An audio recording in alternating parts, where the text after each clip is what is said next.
Haupa, kaixo, Mikel naiz, Mikel Oñarin.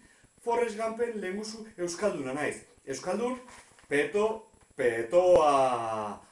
Forrest Gump, nire lehengusua, ezagutuko duzue, korrika lasterka ibili zen, hanta hemen, egun haunitz, eta ordu haunitz eman zituen lasterka bizoarra haunditzeraino. Hala ere, uste dut, trampa egin zuela, Ze ez zuen dena jarraian grabatu.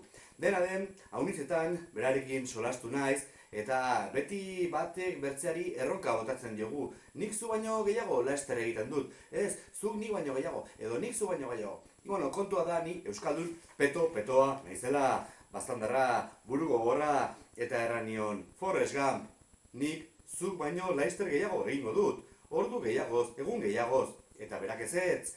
Eta orain, erran dut, eginen dut, korrika datorrela aprobetxatuz, erronka beteko dut.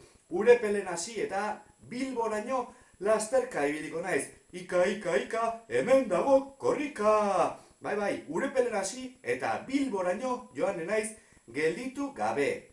Eta hoi ikus dezazuen, nik egunero grabatuko dut nire ibilbidearen kontuak. Bai, saiatuko naiz, ez dakit nola egingo dudan, baina naiz geldituko Urepeletik Bilboraino. Eta kasu, behin Bilbora ailegatuta, korrika akituta, Bilbokoen jarrera barneratzen baldin badut, korrika lasterka segituko dut.